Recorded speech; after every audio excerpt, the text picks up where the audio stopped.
In his infamous speech on the morning of the invasion, Putin explicitly stated that stripping Ukraine of its military capabilities was one of his two primary war aims. The logic was simple. To effectively subjugate Ukraine, he first needed to render the country defenseless.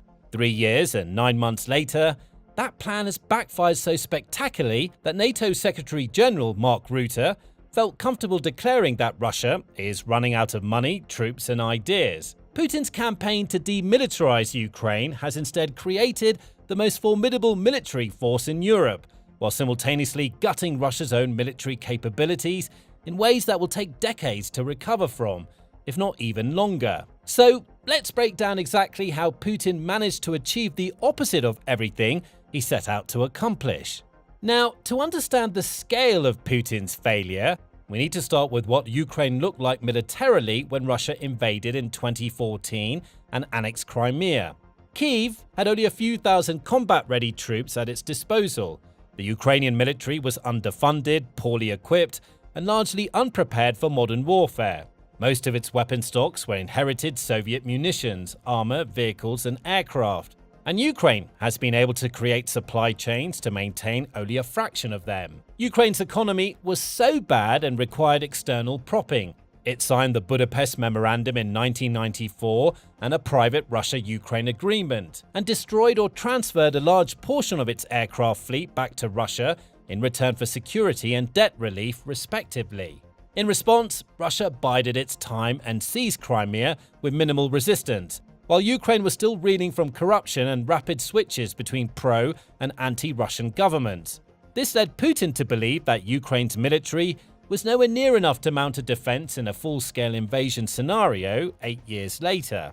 But that initial success in Crimea would actually spark Ukraine into action and directly lead to its regrowth. Realizing that Russia would never stop its aggressive advance, Ukraine switched gears and partnered with NATO to start training its forces since 2014, gaining years of experience in adaptive small-scale operations that were one of the cores of NATO's military doctrine. Today, Ukraine boasts Europe's second-largest army, Russia being the first, with roughly 880,000 men and women in uniform at the start of 2025, and a large reserve of battle-hardened combat veterans. Ukraine's military is now dwarfing anything else on the continent proper, even before Ukraine's unrivaled experience of modern warfare is taken into account.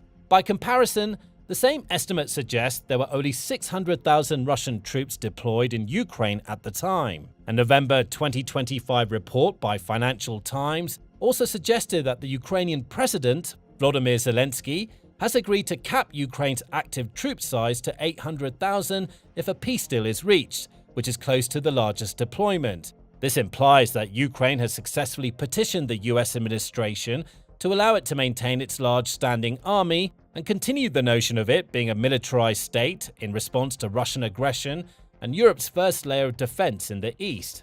But raw troop numbers only tell part of the story. What's truly remarkable is the transformation of Ukraine's defense industry. When Russia invaded in 2022, Ukraine's defense industry capacity stood at a modest $1 billion against a total military budget of around $6 billion in 2021. By 2025, the $1 billion figure is expected to have exploded to an expected $35 billion. That's a 35-fold increase in just a bit under 4 years, accomplished while the country was under active bombardment. Most importantly, Ukraine now produces around 1/3 of all weapons, ammunition, and equipment used by the country's armed forces. In drone production, that figure approaches 100%. The drone industry deserves special attention. It represents perhaps the most stunning reversal of Putin's demilitarization goals. On February 24, 2022, Ukraine's entire military drone arsenal consisted of about 20 Turkish-made Bayraktar drones and some scattered volunteer units flying modified consumer quadcopters, literally wedding photography drones retrofitted with grenades attached using zip ties and electrical tape. Fast forward to 2025, and Ukraine is on track to produce 5 million FPV drones alone. That's more than 13,600 drones every single day. To put that in perspective, Ukraine's drone production is now outpacing Europe's artillery ammunition shipments to the country. The country has over 500 suppliers, ranging from major companies to garage workshops, all funded by NATO donations and Ukrainian government contracts. But these are more than just cheap flying bombs. The success rates of these drones have improved from about 30% in 2022 to 70% for high-quality systems by 2024. Ukraine has developed short-range attack drones, long-range strategic bombers capable of hitting targets over 1,800 miles away, interceptor drones that hunt other drones at 170 miles per hour, fiber optic controlled drones immune to jamming, and naval drones that have revolutionized maritime warfare. The capabilities Ukraine has developed are so advanced that NATO countries are now coming to Ukraine to learn. Ukrainian military personnel have been dispatched to Denmark, Poland, and the United Kingdom to train their forces in drone warfare. Denmark is learning from Ukraine after suspicious drone activity, possibly linked to Russia, violated Danish airspace. Poland established joint anti-drone training with Ukraine after Russian drones penetrated Polish territory. Britain is mass-producing drones developed in collaboration with Ukraine. The commander of the 1st Battalion of the 14th Separate Unmanned Aerial Vehicle Regiment of Ukraine's military, codenamed Casper, succinctly described the technological gap that Ukraine has created. Foreign models are like Toyotas now, while Ukrainian ones are Mercedes. Ours are just leagues ahead. Ukraine's military transformation isn't just about production numbers and training programs. It's about operational capabilities that have changed how we see modern warfare as a whole. Take Operation Spiderweb, for instance. Ukrainian intelligence spent 18 months planning an operation to hit Russian strategic bomber bases, not the ones near the border where you might expect drone attacks, but bases deep inside Russia, with the Belaya Air Base being 2,700 miles away in Siberia. That's almost like launching an attack on Alaska from New York. The true extent of the damage was that a non-nuclear power had successfully attacked, damaged, and even destroyed strategic bombers that could deploy nuclear weapons. Satellite imagery confirmed the destruction of at least 13 aircraft, while Ukrainian sources claimed they damaged 41 of them in total, about a third of Russia's entire strategic bomber fleet.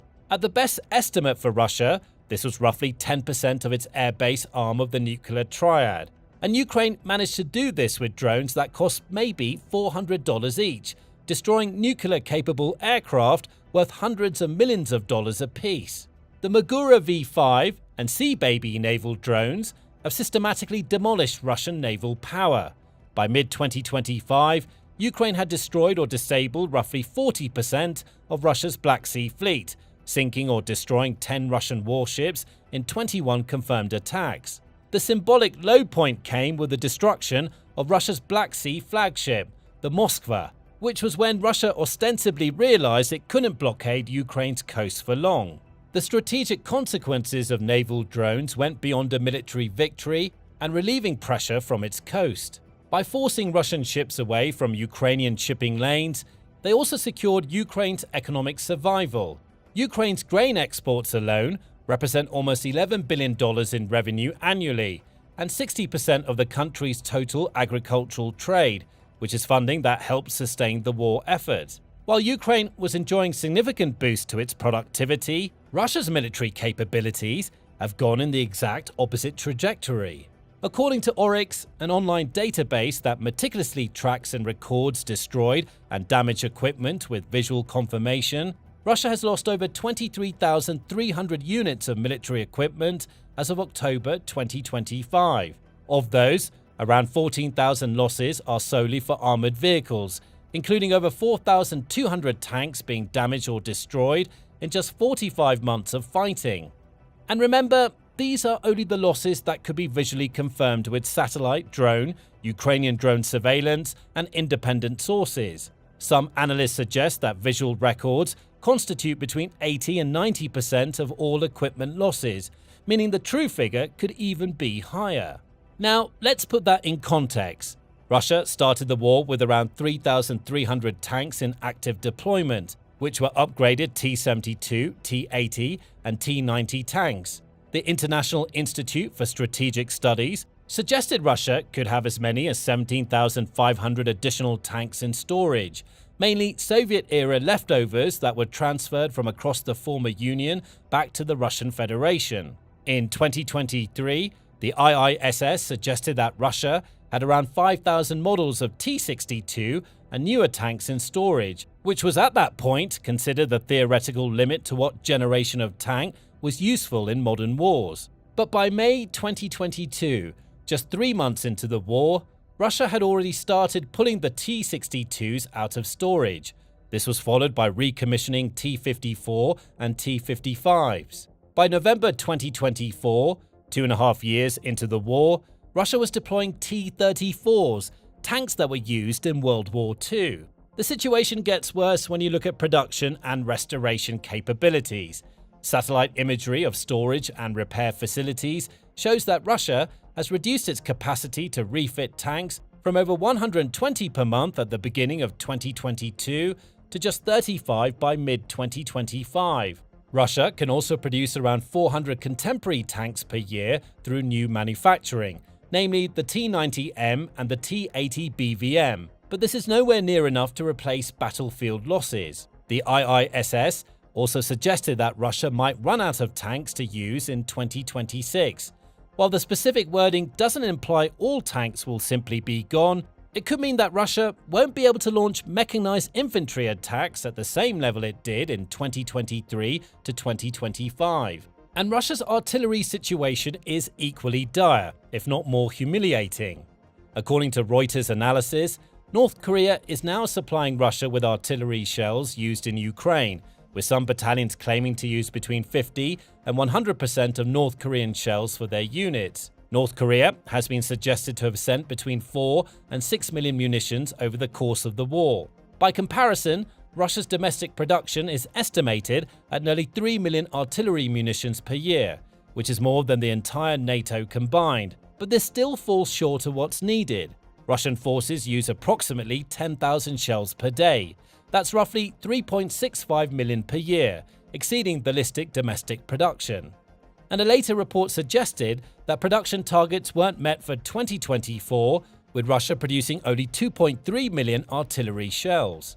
And half of the North Korean shells don't even work. Ukrainian intelligence reports that these munitions were made in the 1970s and 1980s, and likely only partially inspected before being shipped from old stocks to Russia. While this sounds like just another cog in the machine, Russia was actually relying on quite a lot from its artillery. Throughout the initial stages of the war, Russia made the advances it could because its vast stocks of artillery, coupled with overwhelming production capacity, meant it could literally litter the ground with artillery fire and prevent Ukraine from organizing a defense. Even when drones were becoming more effective and prevalent, modern artillery systems like the 2S-19 and its successor, the 2S-35 and 2S-45, could launch 8 to 10 rounds per minute to keep drone operators in check and far from the front. Russia's aviation industry also faces what can only be described as a comprehensive collapse. The public policy research organization RAND reported in 2024 that the Russian Air Force was likely flying at less than 75% of its pre-war capacity. RAND estimated that Russia was actively losing a total of 60 aircraft just from overuse and lack of proper maintenance. By contrast, Russia's military-industrial complex can only procure 26 new aircraft per year, including only 14 fighter jets. These jets have also become go-to platforms for lobbing glide bombs rather than the air superiority denial and ground troop support they were supposed to provide. The civilian aviation crisis compounds the military problem. Russia planned to build over 1,000 aircraft between 2023 and 2030, while current production indicated 5 planes were built over the course of 3 years. While the two industries are technically separate, the spare parts, maintenance expertise, and technologies aren't. Russia, being under Western sanctions for over 3 years, has had its access to the parts needed for both types of aircraft drastically cut. The lack of engineering capacity, as people who could work in the industry are either dying in the war or fleeing the country, means Russia is working overtime to replace Western planes with domestically produced aircraft. Then there are Russia's vaunted air defense systems. Despite being considered vital to Russian defenses, Multiple S-300 and S-400 launchers and radars have been destroyed by Ukraine since the start of the war, with Oryx listing over 30 pieces visually confirmed and a total of 330 surface-to-air missile systems destroyed or damaged. At the same time, exported S-300s proved entirely incapable of defending against more advanced Western threats. Israel reportedly managed to defeat all 4 systems that Russia sold to Iran, with seemingly no difficulties. Russia has been forced to pull systems all the way from Kaliningrad to serve bases closer to Ukraine, leaving other strategic locations vulnerable. Beyond the equipment losses, Russia faces a catastrophic human resources crisis that makes the material shortages look almost manageable by comparison. Mediazona has an updated 2025 estimate that suggests up to 219,000 Russian soldiers were killed up until August 2025. This aligns with Western estimates of over 1.1 million total casualties by mid-2025. But another estimate suggests as many as 1.44 million casualties by the end of 2025, with nearly 480,000 dead. Russia also faces a severe shortage of trained personnel to support its military operations. Russian officials have reported a shortage ranging from 160,000 to 400,000 workers and engineers in the defense industry, with the most conservative estimate suggesting 80,000 engineers were needed just to maintain current production levels. This aging and lacking workforce, combined with massive casualties, creates a vicious cycle. Russia needs more equipment to replace battlefield losses, but doesn't have the skilled workers to increase production, while simultaneously losing the personnel who could either train or become new workers. Now, all of these military shortages stem from economics, as Russia simply can't afford to sustain this war much longer. Russia's defense spending for 2025 exceeded 8% of GDP and accounted for 40% of total federal expenditure. Russia has managed to sustain this through reforms and tax increases, but these are short-term measures that have already started showing cracks. The 2026 budget has shown national defense investment to have shrunk by 8%, which would be counterintuitive for a country in active military conflict. The country's key export industries, oil and gas and arms manufacturing, have seen many hits from the war, with Ukraine damaging vital oil refining infrastructure and Russia needing to divert arms exports to domestic use with limited results. In numbers, oil and gas revenue was down 35% in June 2025 from the previous year, while arms sales plummeted to only 6% of 2021 levels. Russia's stagnation goes counter to its listed goal of demilitarizing Ukraine, but it also has a major ripple effect. Europe has started increasing its national defense efforts. Take the Coalition of the Willing, which is ostensibly the first fundamental shift in European security policy in decades. Proposed by France and the United Kingdom in February 2025, the coalition currently contains 34 countries, with the United States being one of the major absentees from the list. The coalition emerged specifically because the US was increasingly disengaging from the Russia-Ukraine conflict, especially after Trump's second term started at the beginning of 2025. In July 2025, the coalition reaffirmed its agreement to provide at least 40 billion euros, approximately $46.4 billion, in military support to Ukraine in 2025, matching the commitment made by the NATO alliance in 2024. But the coalition has become more than just a funding mechanism. In the October 2025 meeting, coalition members agreed to ramp up sanctions on Russia, force it to pay reparations, directly increase military pressure on Russia, and ensure Ukraine's security after the war ends. Individual European nations are also making substantial commitments. France and the UK have been discussing expanding their nuclear deterrence to cover the rest of Europe, freeing American missiles from their stockpiles across the continent and making Europe less dependent on US policy.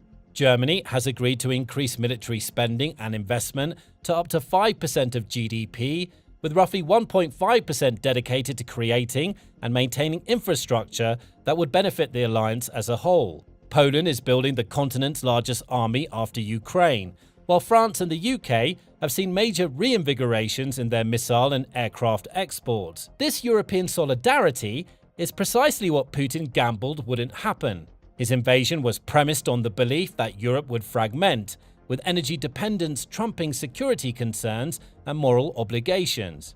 Instead, the EU could raise a standing army on par with the US itself. Russia's military failures in Ukraine have also fundamentally damaged its position in the global arms market. Russian equipment was popular with developing nations because it was relatively cheap, easy to maintain, and came with fewer political strings attached than Western alternatives. But years of watching Russian tanks burn, Russian aircraft get shot down, and Russian air defense systems fail to stop Ukrainian attacks have been the worst possible advertisement for Russian military hardware. China has seized this opportunity, directly competing with Russia for the same arms export clients. At the same time, China maintains close trading ties with Russia to access its resource reserves at discounted prices, essentially treating Russia as a junior partner rather than an equal.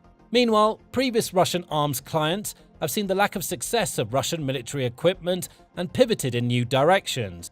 India, traditionally one of Russia's largest arms customers, has started seeking more Western weapons instead. Countries across Africa and the Middle East are reconsidering their defense procurement strategies. Beyond the numbers and economics, Russia's failure in Ukraine stems from something more fundamental: a military doctrine catastrophically unsuited for modern warfare, and a political system incapable of adapting to changing realities. So, where does this leave us? There are a few notable scenarios that we could be looking at in the coming years. Scenario 1. The slow grind to exhaustion. If you layer over the map from late 2022 and late 2025, the Russian holdings barely moved, with roughly 1% of Ukraine's territory changing hands over the course of 3 years. At this rate, we could be looking at hundreds of years of war, which is simply ridiculous and unrealistic. Instead, Putin might decide to settle and consolidate his current wins.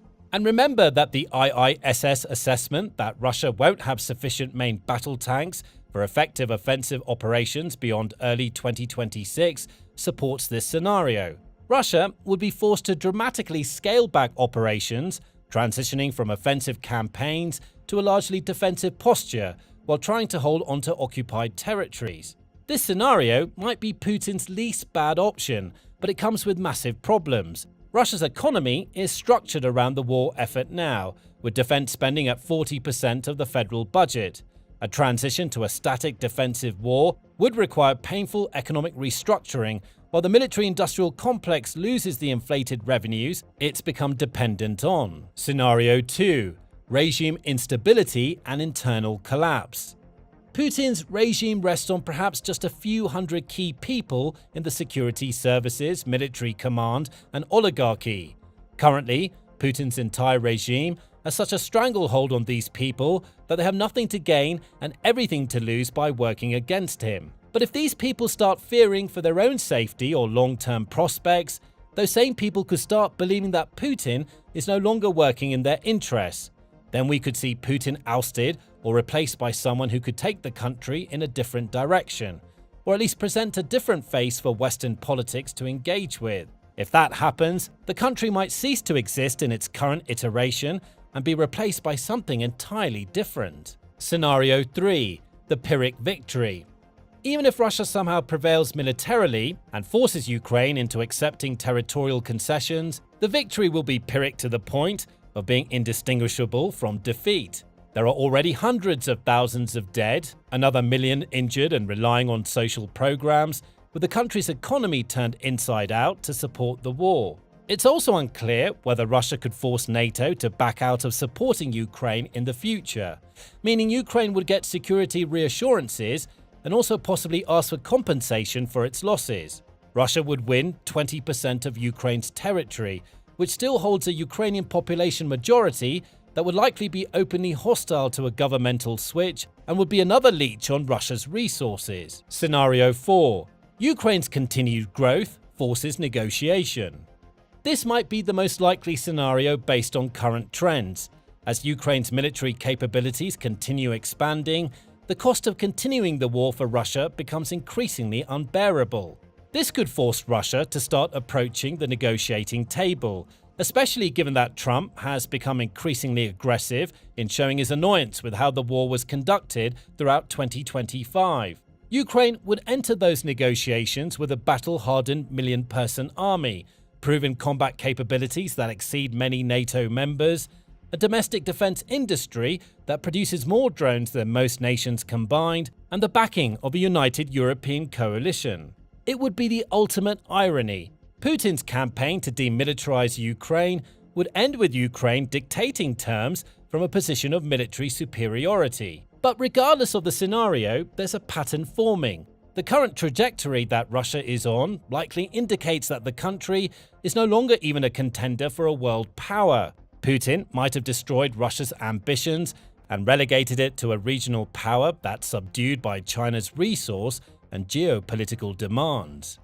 Thanks for watching. Now, if you want to understand how Ukraine plans to leverage its military transformation into potential peace negotiations, check out Ukraine's Winning Plan. And to stay current with the most significant developments in the war and their global implications, subscribe to The Military Show for daily videos.